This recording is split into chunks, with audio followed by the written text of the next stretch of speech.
Took my hat off. So what's your name? My name is Nikki. Nikki. Yes. Well, I'm better known as MacGyver. You know, I do a lot of repairing, you know. I try to fix just about everything. But you know how it goes. You fix everybody else's stuff, but you can't fix yourself. It's normally like that, you know. So yeah, I've been pulling around, trying to fit in. Everybody just wants a sense of belonging, you know, to fit in somewhere, you know. So I found this guy last night and he helped me out. So I gave him 10 rand to stay here last night. And I'm thinking of getting back on my feet. And then I met and he's a very nice gentleman, and he actually gave me something to eat and some money too. You know, God bless. I just finished my pluckies. I want to clean them up, and if your pluckies break, I tell the guys bring them here. I'll fix them up. I put a little washer and a screw there, because I throw them away. So once you can't fix that and all broken, then I take the rubber, I cut it a bit smaller, and I put it inside your shoe as the inner. Very soft. It feels like you're walking on air. And then if that doesn't work, I cut them in small blocks and I make sanding blocks. I put sandpaper on and you can sand. I've got some there with on long sticks, so you make your own files and things, your own tools, you know. So yeah, so that's me, you know. So you told me that you were doing music. Yeah, music. I love singing. I actually got 1 or 2 songs out there on the internet somewhere on the radio, internet radio called, well, the radio is called Wild Horse Entertainment. I've got one original song somebody wrote for me. And then I've got a couple of other ones, just cover versions, you know. But you know, country music don't really go far unless you know somebody somewhere, you know. It's not like America. But I do a bit of everything, you know. Music, entertainment, you know. I unfortunately can't play an instrument though, but I can. My instrument is my voice, you know. So, and maybe the way I talk, I don't know. Really, do I? Well, I came to Kruger's door, but it's very rough here. I thought Tennessee was rough, but this place is crazy, man. No, I'm just kidding. My accent. No, I was just kidding. Well, yeah, I don't know. My horse, I don't know. Yeah, they say I can rather be a representative because my looks is not really that great, you know. So. Have you done radio before? No, actually I haven't, you know. I've got this little problem, ADHD and dyslexia, so I can't really, I don't like talking about it, but I can't really read and write Salaka, you know, so that puts me a bit behind. But yeah, I've got a lot of other things. I'm observant, you know, because I had to learn to be observant because I had to learn stuff with my eyes and photographic memory and stuff. So I've worked all these places and people want to know, how can you do that when you can't really understand the music if you do a corporate function just for black people or whatever. It's the music, it's a universal language, it just drives you, you know, so I found a lot of ways of coming around things, you know. And I come to terms that I do have a problem with my writing and that, you know, and reading. But that kept me also way behind. But that's, you know, I'm meeting in my 50s now, so going to 52 now. So, well, I was actually looking much younger. Coming here, I think I lost, I aged like another 10 years, you know. And I like my cheese corp. I'm from the south of Johannesburg. I lived in Mondior. I was married. I've got 2 kids. My kids are grown up now. Luckily, thank God, they're through school. You know, me being in entertainment and chasing the dollar and nightlife and girls and things, never really got to do the wrong thing. But it's like what they call a double jeopardy type of thing, you know, if I can say. You know, I'm man enough to say it's there and you're not getting love at home because you're not actually there. Then you're outside, but it's not really, how can I say, your friends. It's just fair weather friends, whatever, you know. So it tricks you in a way, you know. And once you decide to choose and you choose the wrong way, I've chosen home so many times and it just doesn't work because my wife wasn't so really into music, but she's a beautiful mother. Thank God for her, for my kids, for their mom, you know. I could supply the money, you know. That's what I could do because I was never home. So their kids come visit me, you know. And then I support them, whatever, you know, whatever they need. I was doing a day job. I was working for a place called Terrelex in Johannesburg. Well, the south of Johannesburg. What is it? Boysen State side. I was doing electronics. And then I was doing also electronics, so basically computers, electronics and music all put together, because if you can fix something, blows the amp, you can fix it yourself. So I was like doing my own thing for years, you know, so didn't even realize I was running actually a business, you know.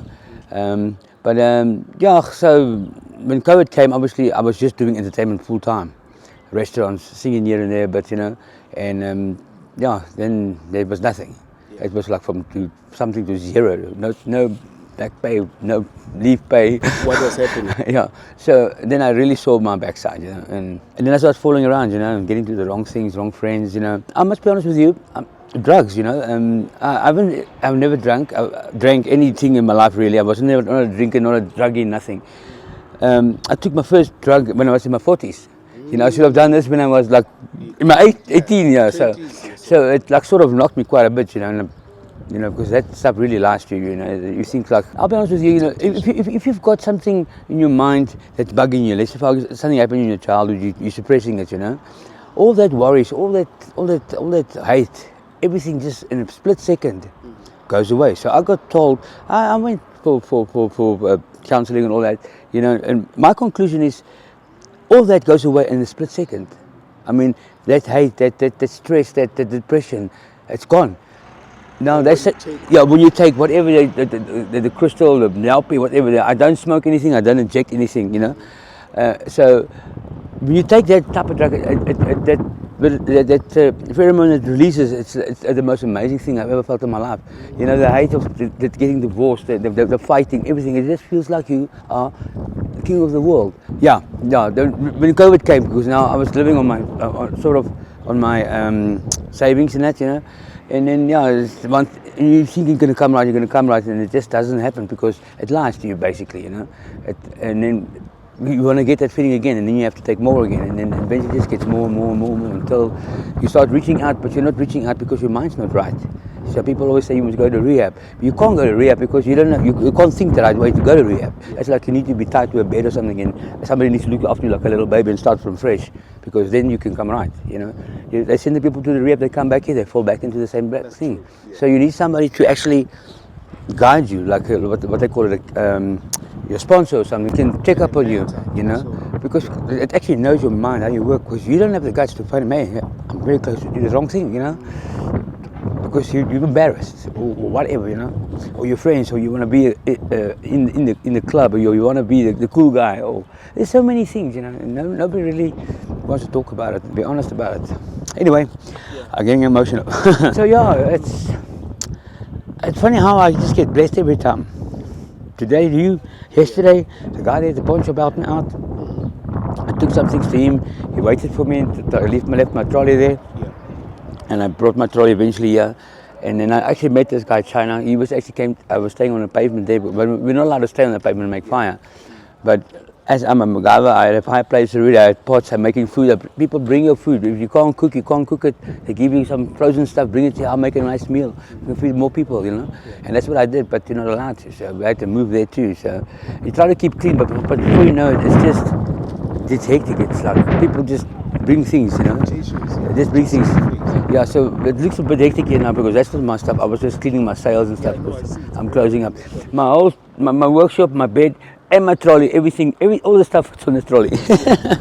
These mattresses I picked up in the bush, they cleaned them up and put them on, So basically this is my trolley here underneath. I built, of what I literally left behind after they stole everything. My wheels are running on broomsticks. That's MacGyver style, And so I fix old jackets, like that jacket is complete. Only the leather is coming off, so I take all the leather off. And I just make it a material jacket. It's a nice cut, like I call it a James Dean cut. I just love the cut of it. It's just beautiful, And I like the tight fit stuff, like everything that fits tight on your body. Not really tight, but I mean slim fit they call it. My brother used to call it gay shirts, but anyway. Like your pointers and your boots and things, And I always wear my boots, and that's also now got stolen with. Like they took everything, ID, but the license, car license, I've got to redo all that stuff, So right now, how do you survive? At the moment now, guys like you, I don't beg for anything. I'll give you a quick story of what I do. What I did actually the one day at President, and first time I don't even know where to charge my phone. So it's raining, and I'm standing in the queue to go into the President, and the old lady's behind me and whatever. So I let her come forward, and she smiles, and just something clicked in my head, and I said, "Oh, I got a smile." And she walks in, and I got another smile, and wow, and then you nice, and then the next one, all smiling. She, you're a very nice boy. She said, "Yeah, no, actually, I'm collecting smiles." What do you mean you're collecting smiles? Yes, I do, because I've got a special machine at home. I take all your smiles and I put it in this machine. It gives me dollars, it gives me money. And I also started laughing and they give me money. I didn't ask for money. That just happened, And also my friend was with me. We were just talking goals the whole time, We always wanted to try and just be positive.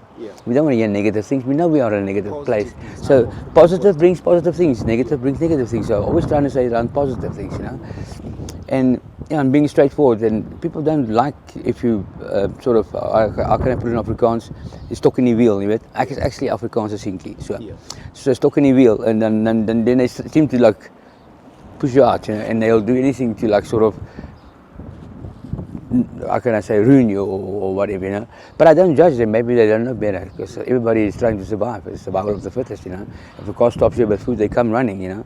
Here and there you'll find somebody bringing a lady first or something. But I mean, everybody's hungry. I'm forever hungry, because you don't get any of the substances you need, you know, like proper meat, vegetables. There's a lot, you know.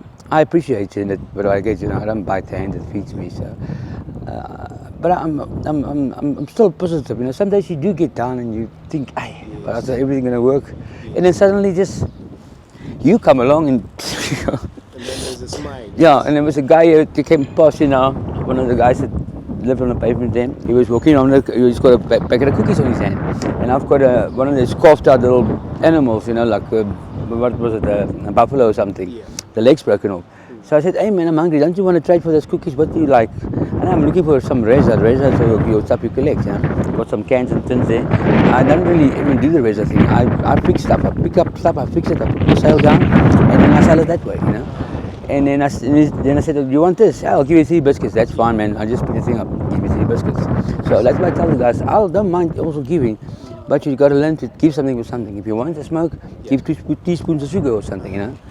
So yeah, teach the guys, because if you give me money, I said, I don't want to work for money, I'll work for to pay the food, because I got to take that money and go buy food. Money also is naughty, because it burns your pocket. You're going to do something wrong with it, you know. So rather trade for food or something, you know. So tell me, what is your dream? My dream? I don't know, you know, that's a tough one, because I've got so many things I want to do. I always ask the guys, I've got this one question, and I always tell them not to answer me. If God gave you a job, your job is your talent. You can't wait. If there is a God, I'm not very, very religious, but I believe there is something out there, a greater power. But if your talent, I call it your job, what is it? It's the same question. And then don't answer me then. Then I would think that it's my way of actually telling the guy, hey man, I've got a talent to make something. I can fix shoes, I didn't even know it. You know, or something. I tried to plant a seed, I don't want anything for it. Maybe it just needs a little bit of water, maybe not at my time, but it could get water and something will happen. But unfortunately it doesn't work that way. You got to follow the line, you know. You first got to go to the manager, then the manager in charge, and then before you can get to the MD, you know, you can't go straight to the MD, you know. So it's very difficult, you know. So I think my job is to make people happy, even if I'm a stepping stone. You know, it takes something to stand in front of people and sing and make them laugh, because you give something to them, you know. Put a smile on their face. That is what I call in Afrikaans, die kolle vir my vuur, you know. I just see happy people, you know. Isn't it better to feel happy than sad? So if now we want to bring a solution, what do you think is a solution to help you? To help me? It's a difficult one. I would say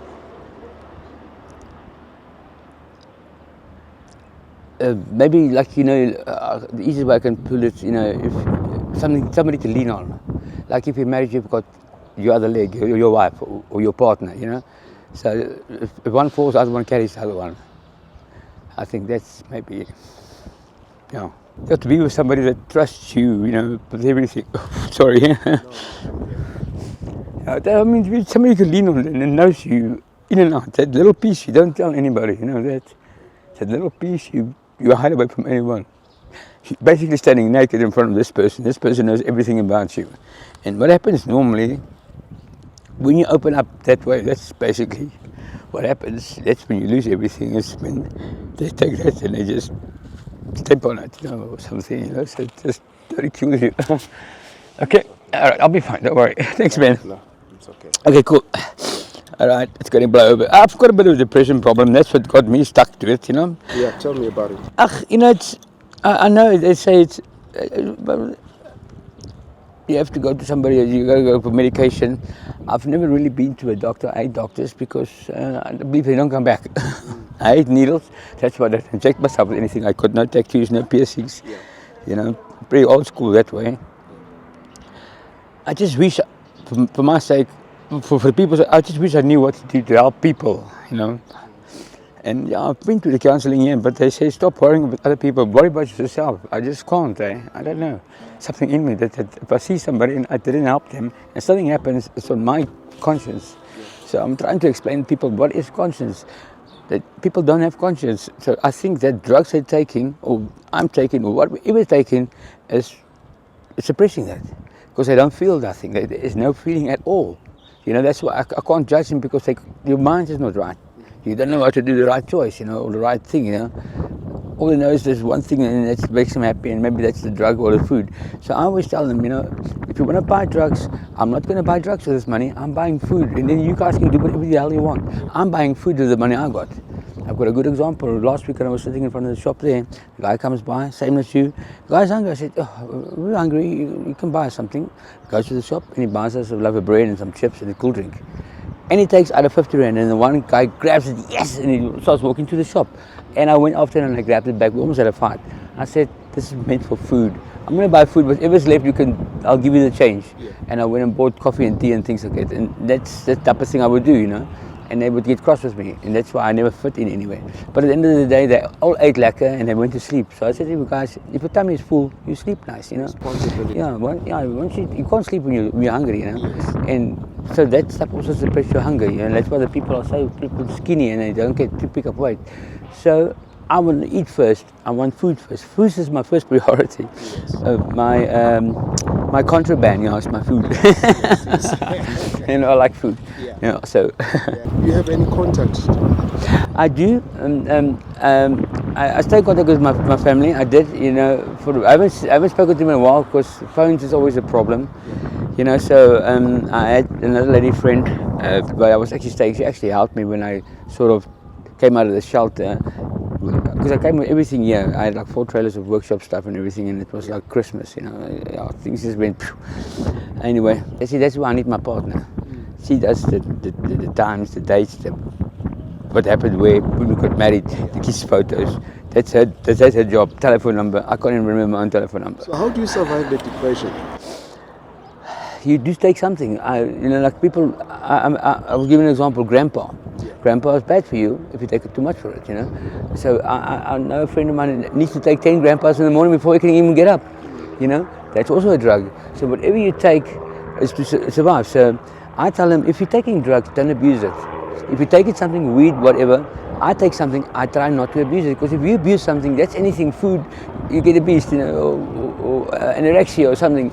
If you abuse it, it's going to break you.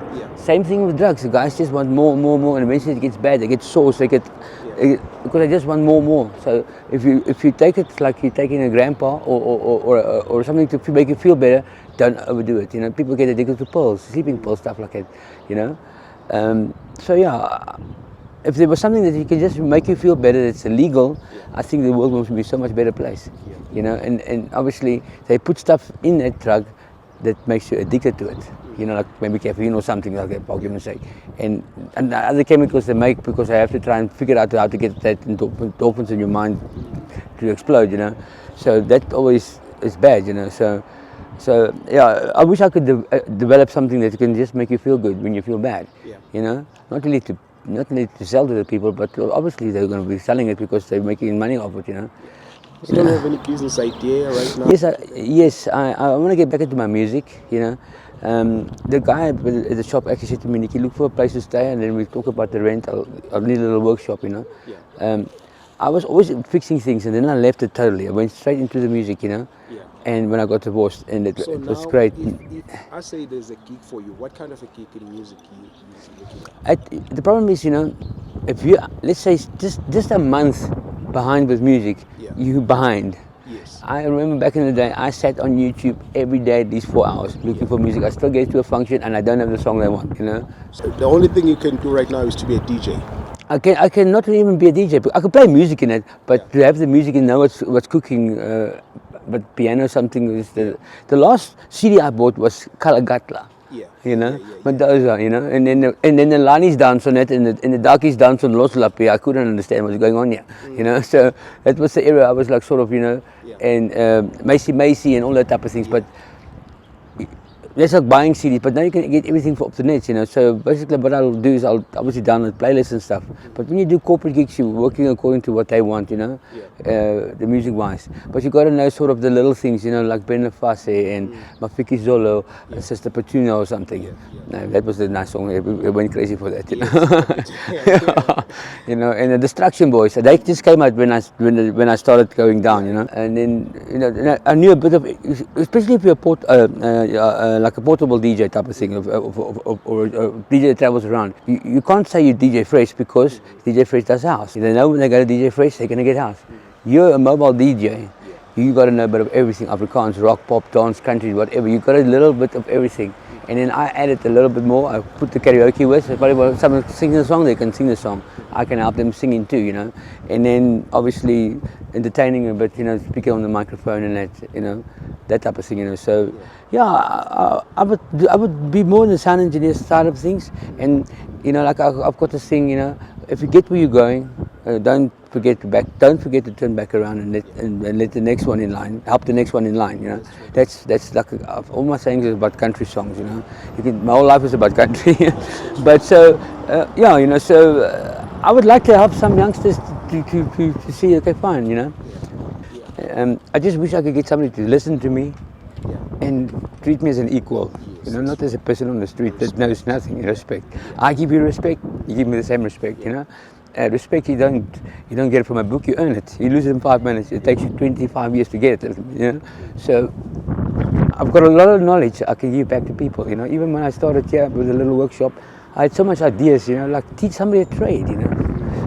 You know, they've got the toolbox here and everything, but it always feels like there's that they only give you so much, and to see, like, I mean, I don't know what it is. It's just a bad feeling for me always, you know, like you got to do what they do before you can do what you want to do. I say there is a solution for you. What is the solution? For me, to do a nice duet with a beautiful girl. I like that. Yeah, I love my singing. I would love to get back into my singing now. My regrets. You know, I've listened to a lot of these things on TV, and people always, you know, say that what they've done to get to this point, they'll do it again because they brought me now. Now this is actually sort of like now to polish your marbles, and to say you brought me to a point where I met you. I would have done everything the same, you know. But you can't really say that either. But you know, I don't know. I just feel like something's going to happen because why are you here? Like yesterday, there's something. I feel like something is going to happen. Like, I mean, something must happen. I'm here for a reason. That's why. And like I say, I'm not really a religious guy, so I believe sort of the universe. If we do wrong, the universe has got to correct itself before the kids can carry on. You know, so yeah, I'm just positive. You know, sometimes it's bad, sometimes it's good. You know. So I don't have any regrets. Yeah, I don't. Yeah, you know. Yeah. My kids don't really actually know where I am either, so they know I'm probably not doing too well, but I don't want to stress them out, you know, or whatever. No, I haven't seen them for a while. That's one wish I do actually have, to go and see them, you know. Yeah, no, we talk. My oldest boy is just like me. He's also, he was, well, he's still ADHD, so, but he's now 27 already. He's working in it, and we talk we get quite well. And then we've got my younger son, that's Carl. You know, it's Jared and Carl. So Carl is mama's boy, you know. He got more of the brain side of the family. And Jared is like me, hands-on with things, you know, love people, soft-hearted, you know, can play with kids, that type of thing, you know, and like helping people. And also sort of maybe temper-wise, he is like me also. But you can learn to have patience, you know. I've learned that. So if I can organize maybe a shelter or a place that can help you clean up and to find yourself, would you go? Yes, I would. I'm willing to try, definitely. I've never really been to a place or rehab because I've always just medicating myself. You know, if I've got something broken, I fix it. You know, I did actually for the first time in my life got my ribs broken. Yeah. I sort of almost died. A guy owed me money, and obviously there's a couple of words. Obviously I provoked it because I didn't know what this guy was capable of. So I had my slops on. I just finished bathing, cleaning, and standing outside having a smoke. I said, "Where's my money?" It wasn't even a lot of money, but 5 rand is 5 rand. If you don't have it, you know, you can buy milk and sugar with it. and he bumped me, and I had my slops when I slipped, and I hit my back against the pole, and I had a pin there. And yeah, and then they all just look at you. I'm grateful that I'm actually getting a meal, you know. Like I tell the guys, if you got your money, I know I do sidetrack a lot of stories, but thank you for you. That always puts me on track again. But if you've got money, you got to choose. What are you going to do with your 50 rand? You're going to pay the shelter, you're going to buy food, or you're going to buy a pakkie. Pakkie is whatever they sell here, you know. And then we will get into the shelter, maybe manage to get the shelter. Now I'm sitting in the shelter, he's high as a kite, I'm eating a Degwood sandwich and whatever else I bought for argument's sake, that then obviously not a Degwood, but I mean, I'm eating nicely. Then he comes and stands by me, he's high as a kite, and he wants my food. Then that makes me cross, because I asked you, what are you going to do with your 50, you know? I didn't go and buy ducks with my last 50. I went and got myself some nice food and everything, and I'm sleeping nice tonight. Ja, for me, obviously the Y generation, they would say like, ja, maar jy kon gekies het, man. Ja, ek het die verkeerde ding gedoen toe ek my mind reg was, maar nou is ek heeltemal gebroken. Now I'm totally broken. Now I can't choose what I have to do, you know. Because if they give you 100 rand, that immediately you start thinking, yes, maybe I can do that and that, I can get out. Your mind already starts ticking, because you know that other thing is going to make you feel good, but then you think, hey, no, it's not going to. Then it's like a saying, it burns your pocket, money burns your pocket. So if somebody can guide you and say, Nikki, now put little goals, little trust, go get this, because I feel like, I'm being honest, I will sort of do the wrong thing, because sometimes it's very hard out here. What are the wrong things? Take some drugs, you know, like some crystal maybe, or something, smoke some crystal. To save you from that, what do you think should be done? I need somebody to be with me all the time. Like a partner? Somebody that's like I said, you know, like you're somebody you can lean on. Yes. Not necessarily a woman, a friend, everything. I call it bro code. The guy you go to where you can't go to your family, you can't go to nobody. This guy will know everything about you, you know. And you don't get those anymore. Broke, like it's like something. It's like a myth or something. Yeah, well, now I'm at you, Peg. Sorry, your name is? No, that's my one problem. I've got problems with names. Mr. Puma. Yes. And that's what I used to do before. Yeah. I used to give people names about songs, because I see the word Puma, I can read it, but I see it as a picture. And that's how I got myself through things, developing a photographic memory of things, and that's how I remember it, you know, and names of songs, you know. You know, so that's how you remember it. So, yeah, you'll be Mr. Puma Cool Cat or something. And Nikki, ask for Nikki, everybody knows me as Nikki. And then because I'm a very short person, a lot of people thought I was gay too, until I actually hit the guy with for the first time in a long, long time. I never left my hands for anybody. But that's another story. I've got a lot of stories. Like I said, the old jackets, the old. Jackets, yeah, I saw the jackets. Yeah, see, that's the thing. I had a nice black one. I bought it to somebody, and they were cold, and I was so sad they took it. But all the zips work, so I take all this off, and then you can color this too. But once it's clean, it's got a different, a unique color, you know, which you don't get in the shop. But all the buttons are there, and it's a nice cut, you know. So I will fix that. And the bags like these, I use the zips. I cut the zip out. I do the sewing, you know, fix all that up. You know, like this is maybe totally ruined now, but the zip is still working, so you can still put something in there. But if it's totally buggered, like I take off the straps, I take off the zip and I put that onto another bag, you know. And then you've got a bag, because you need a bag to put your things, you know. So yeah, that's basically it. And then this guy threw the stuff out of the pawn shop, and I built a trolley from it, you know. That's a old tabletop. You know, yeah. If I could actually start just the end of the whole interview conversation. I want to start Orders Anonymous, because I can't stop collecting. I don't know if it's got to do with it, maybe with orders, Anonymous. Yes. Like you go to like AA. Because I check his programs on TV, but I actually can't even get into the houses. I'm scared of that, because I will be able to do that, you know, maybe run a pawn shop or something, you know, because these guys go and sell things just because they go and they get money, or they see copper, they go crazy. I tell them, listen guys, if you wait 2 days, let me have a look at the thing, you can resell it, know your customer, you know, and teach them, that thing will bring me more money if I can actually fix it and sell it, you know. But they just want to get it to the scrap out because they want a fix, or they want something now, you know. Yeah, that's true. But I'm hopeful, so we'll see. Maybe I'm a blessing for them and you're a blessing for me, you know. So if you can give encouragement to somebody, what would you say right now? Encouragement. Yeah. Advice, motivation. The guy playing the guitar, I see them every day sometimes, you know. I just wish not advice for him, I just wish somebody like you can meet him and say, listen, you actually got a talent, you know, and then I wish I could just help people without them knowing, you know, like being the guardian angel or something, you know. We all want that, you know. I wish I could do what you do, you know. Like, but sometimes for me it's hard to talk to people, you know, or speak about yourself. So I wish I can just help people, and then they come right maybe or something, you know. It's very difficult to answer that, you know. And also you've caught me now so unaware. Back in the day, I can remember I can't even go to the garage with shorts on. Now I'm standing here in ladies' pants. Well, winter doesn't have a style, you know. When it's cold, it's cold. My man, I really believe in you. Mr. Puma? Yes. And Yes. may everything that you do come true. And may you receive a blessing from above. May God touch your life. Thanks, man. And change your life. And we believe that nothing happens for no reason. Everything happens for a reason. Yeah. There are no coincidences. See, you're obviously a very religious man, eh? You're like a church guy. If we do speak again, I would like to go into that subject a bit. And just a couple of things I want to talk about, and how I feel about something, about God and about love, and where is God, and if there is a God or not, you know. I go to church. I like the music. I sang a couple of times in the church too. You can sing. Yeah, that's what I do. I sing. Sing something. Okay, let me think of a song.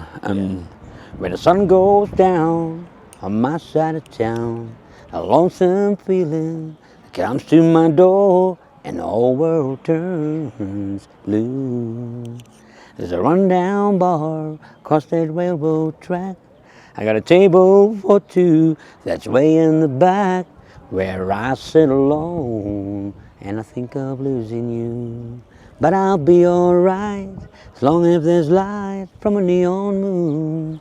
Here we go. Oh, lovely. Oh, bless you. Neon Moon is a song of my friend, Franz Maritz, and that guy is a blessing. He's going to hate that I mentioned him, but he's the guy that's keeping me alive. He deposits 250, I think, every month in my account. And he never wants anything for it, or thank you, anything. So if he hears it, sorry Franz, I've now got it open, because I still haven't applied for SASSA or anything, because it's not because I'm better than anybody, but I just think I can do it without it. Yeah, that's what I'm trying to. I believe in you. Thank you. I believe in you. I believe in you. It's a song also, yeah. All right, lovely. Great cool, to man. see you. Nice, man. Yeah. Yeah, but it's all about love. At the end of the day, it's just sharing your passion, meeting people, and also finding a way to find solutions with them. You got such a lovely voice, you know, and it's so nice speaking to somebody that doesn't just rumble you up, you know. And wow, just speaking to you, I'm really getting emotional. Like when you started talking to me, it was just wow, you know. Thank you. Yeah, I know. It's God. It's not me, it's God. Yeah, I know. If there is God, he's not there. That's the thing. Yes, that's true. I wish I could dance like that. All right, thank you. But I can teach you Afrikaans soccer, you know. Afrikaans soccer. I love that. Yeah, it's surfboard, you know. All right, thank you, brother. I really appreciate everything. Thank you, meneer. Yeah. And thanks a lot. God bless you. All right, bless you. But now, don't forget to come and see me. I will. You must come and see me, please. Yeah, I will. Because you'll be my inspiration. Yeah, I will. Without I'm not going to be able to sleep. Yeah, sure. I'm going to make a party. All right, cool.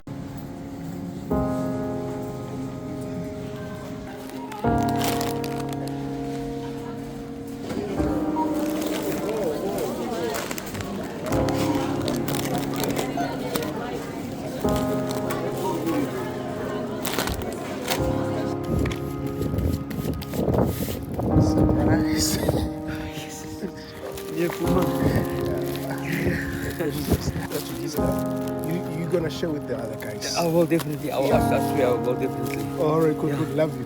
Thank you, Puma. Thank you. Sure. Thank you so much. Oh wait, sure.